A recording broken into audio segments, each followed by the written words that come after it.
السلام علیکم ناظرین، آپ دیکھ رہے ہیں کیبل ٹی وی کا یوٹیوب اور فیس بک چینل۔ میں ہوں سید مزمل۔ بات کریں گے سیلاب متاثرین کے حوالے سے، اور ملک میں اس وقت ایک آفت کا ماحول ہے۔ اگر یہ کہا جائے کہ یہ پاکستان کی تاریخ کے سب سے بدترین جو قدرتی آفات ہیں اس میں سے ایک ہے تو غلط نہیں ہوگا۔ 2010 کے سیلاب کے بعد سے سب سے بڑا سیلاب ہے، اور اگر دیکھا جائے تو کوئی صوبہ اس سے محفوظ نہیں ہے۔ اگر ہم جنوبی پنجاب کی بات کر لیں، بلوچستان کی بات کریں، خیبر پختونخوا کی بات کر لیں اور گلگت بلتستان کی بات کر لیں، تو ہر جگہ ایک تباہی کی صورتحال دکھائی دیتی ہے، اور کہا جا رہا ہے کہ 1/3 پاکستان اس وقت پانی کے نیچے ہے۔ اور اس کے بعد بھی یہ صورتحال کنٹرول کیسے ہوگی کسی کو معلوم نہیں ہے، کیونکہ ریاست کے پاس ریسورسز محدود ہیں۔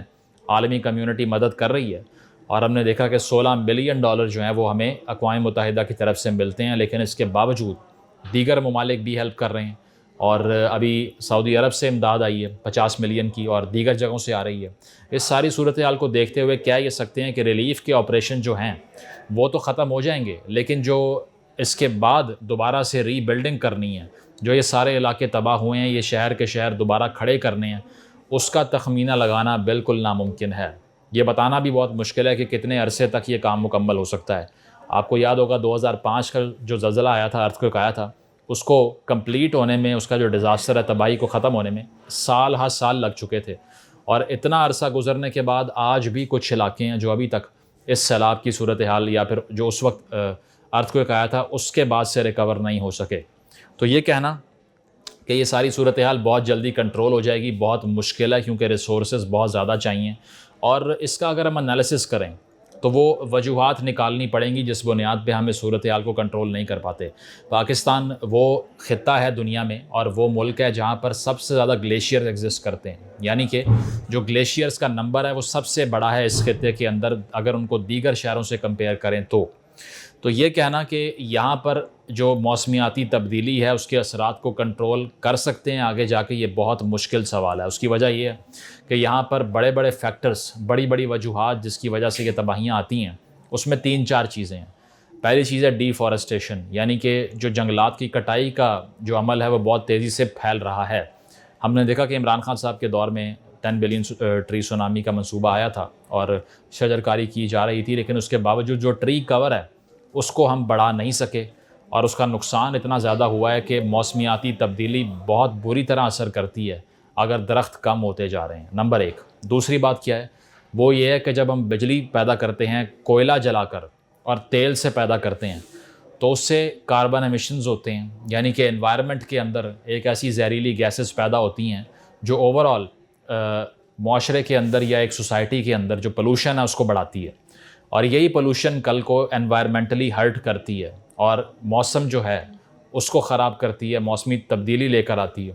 تو آج کل جدید دنیا جو ہے وہ ساری کی ساری ہوا سے بجلی پیدا کر رہی ہے، یا پھر جو ہے وہ شمسی توانائی سے بجلی پیدا کر رہی ہے، سولر انرجی کا استعمال کر رہی ہے، لیکن ہمارا جو بجلی پیدا کرنے کا ماڈل ہے وہ بہت پرانا ہے۔ تیسری چیز کیا ہے کہ چھوٹے چھوٹے ڈیم نہیں ہیں ہمارے پاس جو کہ اس سارے جو مانسون آتا ہے اس دوران کوئی سٹوریج سائٹس کٹھی ہو جائیں جس کو بعد میں استعمال کر سکیں، وہ بھی نہیں ہیں۔ پھر جو نہری نظام ہے پاکستان کا وہ 100 سال سے بھی زیادہ پرانا ہے، اس کے اندر بلاکیجز ہیں، اور وہ پانی کی گزرگاہیں جو ہیں وہاں سے وہ خراب ہیں۔ اور سب سے بڑا ایک فیکٹر جو ہے وہ کیا ہے، وہ ہے ڈیولپمنٹ ماڈل، یعنی کہ آپ جس جگہوں کے اوپر مکان یا گھر بناتے ہیں، تعمیر کرتے ہیں، بلڈنگز اپنی ہوٹل بناتے ہیں، وہ صرف اور صرف پانی کا راستہ روکنے کے لیے۔ کراچی کے اندر آپ کو یاد ہوگا کہ جب بھی پچھلے سال بھی یہ تباہی ہوئی، اس سے پچھلے سال بھی ہوئی، کہ شہروں کے اندر سیلاب آنا شروع ہو گئے۔ وہ کیوں آتے ہیں؟ کیونکہ پانی کی گزرگاہ کے اوپر آپ نے ہاؤسنگ اسکیمیں بنا رکھی ہیں، کراچی میں آج بھی موجود ہیں، جہاں نالوں کی گزرگاہ ہے اس کے اوپر اسکیمیں بنائی ہوئی ہیں۔ اسی طرح ابھی ہم نے سوات کے اندر یہ مناظر دیکھے ہیں کہ وہاں پر 20 منزلہ ہوٹل جو ہیں وہ زمین بوس ہو رہے ہیں، گر رہے ہیں، اور وہ کیوں ہو رہے ہیں کہ دریا کے کناروں کے اوپر بنا دیے۔ وہ دیکھا ہی نہیں آپ نے کل کو یہاں پر ہیومن کاسٹ کتنی بڑی ہوگی، یہاں پر کتنی تباہی ہو سکتی ہے، وہ بھی نہیں معلوم آپ کو۔ تو یہ ڈیولپمنٹ ماڈل جو ہے اس کو کون بدلے گا؟ یہ حکومتیں بدلیں گی۔ پچھلے 30 سال سے جو پارٹیاں اقتدار میں ہیں، اور اس کے بعد میں پی ٹی آئی کی اگر ہم بات کریں KPK کے اندر، وہ بھی 10 سال سے زیادہ اقتدار میں جو ہے نا ان کو ہونے والے ہیں۔ اس سارے ڈیولپمنٹ ماڈل کو ٹھیک کرنا ان کی ذمہ داری بھی تھی، نہیں کیا انہوں نے۔ 2010 سے لے کے اب تک ریاست نے، دیگر اداروں نے کوئی کام نہیں کیا کہ اتنی بڑی تباہی سے کچھ بچا سکیں وہ. تو اسی لیے ڈیولپمنٹ ماڈل کو چینج کرنا پڑے گا. پانی کی گزرگاہوں کے اوپر آپ نے جو مکان کھڑے کیے ہوئے ہیں اس کو بدلنا پڑے گا اور موسمیاتی تبدیلی کے خلاف لڑنا پڑے گا, ایجنڈا بنانا پڑے گا. تو یہ سارے وہ فیکٹر ہیں جسے کنٹرول کرنے کے لیے آج کے سیاستدان بات نہیں کر رہے. کوئی بھی پالیٹکس کے اندر یہ بات نہیں ہو رہی. آپ کو یاد ہے کہ سیلاب آئے ہوئے 1 ہفتہ گزر گیا تھا, اس کے باوجود ڈیبیٹ کیا چل رہی ہے؟ شہباز گل اور صرف شہباز گل.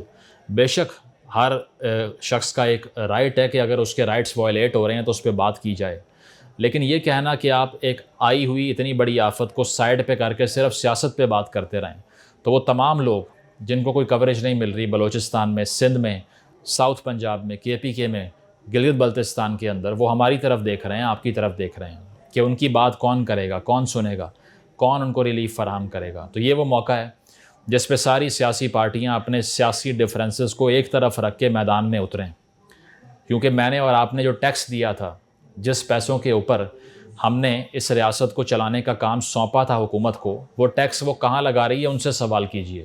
بے شک مخیر حضرات جو ہیں وہ آگے آ رہے ہیں, چیریٹی کر رہے ہیں, کرنی چاہیے, لیکن اصل چیز ہے ٹیکس جو آپ نے اور میں نے دیا ہے. جو ہم 10 روپے کی چیز خریدتے ہیں اس پہ بھی دیتے ہیں, اور وہ اس لیے دیتے ہیں کہ ریاست کام کرے اور ڈیولپ کرے چیزوں کو, یہاں زندگی آسان کرے. تو یہ وہ ٹائم ہے جب ہم سوال کریں ریاست سے کہ یہ ٹیکس میرا کہاں لگایا ہے, اس تباہی کو کیسے ٹھیک کرو گے, اور عالمی کمیونٹی بھی امداد دے. ادروائز پاکستان کی طرح کی معیشت اتنی بڑی انوائرمنٹل تباہی سے بچنے کے لیے وہ وسائل نہیں رکھتی جو کہ لوگوں کو بچا سکے. تو ضرورت اس امر کی ہے کہ ساری پولیٹیکل پارٹیز جو ایک دوسرے کے خلاف اس وقت ایکٹیویزم کر رہی ہیں اس کو چھوڑیں, میدان میں اتریں اور ریلیف کا کام کریں. جب یہ حالات بہتر ہوتے ہیں اس کے بعد اپنی سیاست کر لیں. Thank you.